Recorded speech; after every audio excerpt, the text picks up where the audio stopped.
Welcome to Copilot Podcasts. Imagine having the power to see everything that's coming, but being physically unable to stop it yourself.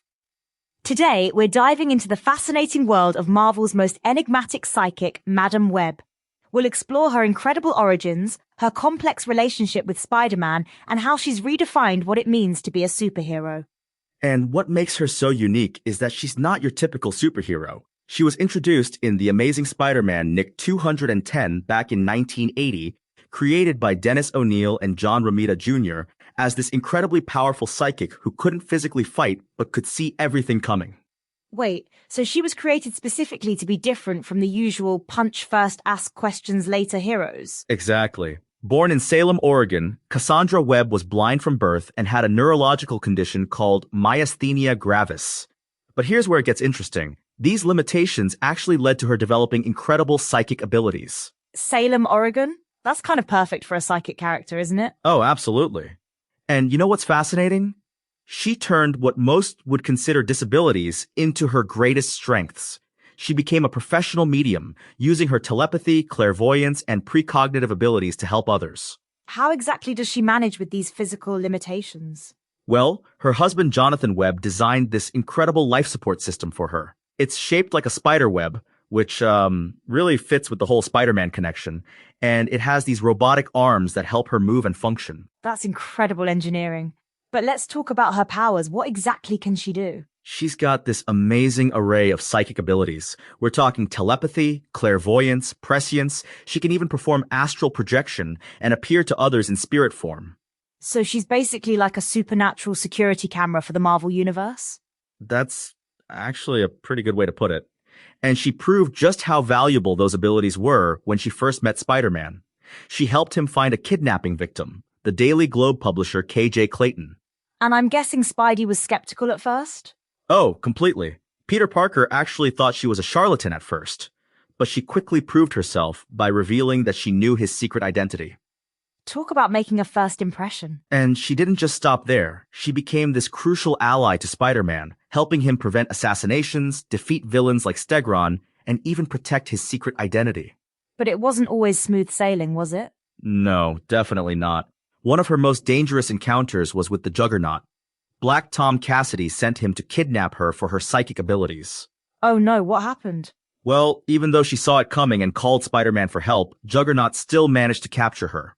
When he removed her from her life support system, she nearly died. That's terrifying. Did she recover? She did, but the trauma caused her to temporarily lose her memory, including Spider-Man's secret identity. You mentioned earlier about her being different from typical superheroes. How did that affect her role in the Marvel Universe? She really redefined what a superhero could be. Instead of fighting directly, she used her intelligence and foresight to prevent disasters before they happened. Like a chess master who can see all the moves before they happen? Exactly. And she even gathered and mentored other heroes, particularly a group of Spider-Women, including her own granddaughter, Charlotte Witter. Wait, her granddaughter became a Spider-Woman? Yes, though that situation was complicated. Charlotte was actually used by Dr. Octopus in one of his schemes. Madame Web had to gather other Spider-Women to help stop her. Family drama with superpowers, always complicated. And speaking of complications, one of her most interesting storylines involved something called the Gathering of Five. What was that about? It was this mystical ceremony where 5 people would receive either knowledge, power, immortality, insanity, or death. Madame Web participated, thinking she'd receive death, but actually got immortality instead. Talk about a plot twist. And it completely changed her character. She became younger and healthier, though she still maintained her psychic abilities. But her story doesn't end there, does it? No, one of her most significant moments came during the Grim Hunt storyline, where she was attacked by Anna Kravinoff and her mother, Sasha. That sounds ominous. It was. They actually killed her, but in her final moments, she passed on her powers of precognition and her blindness to Julia Carpenter, who became the next Madame Web. So her legacy lived on through another hero? Yes, and it's really interesting how this passing of the torch created this lineage of female heroes in the Marvel Universe. That's actually pretty groundbreaking for comics, isn't it? Absolutely. And what's fascinating is how she's influenced other characters. She's this perfect example of how limitations don't define your potential. And now she's getting even more attention with Dakota Johnson playing her in the new movie. Right, though the movie takes a different approach to her origin story. In the comics, she was born with her conditions and developed her powers naturally. How has her character evolved over the years in the comics? She's gone from being this mysterious supporting character to becoming a crucial part of the Spider-Man mythology. She's been a mentor, a protector, and even a martyr. And she's done it all without throwing a single punch. Exactly. She proves that true power isn't always about physical strength. Sometimes it's about wisdom, foresight, and the ability to guide others. What would you say is her most important contribution to the Marvel Universe?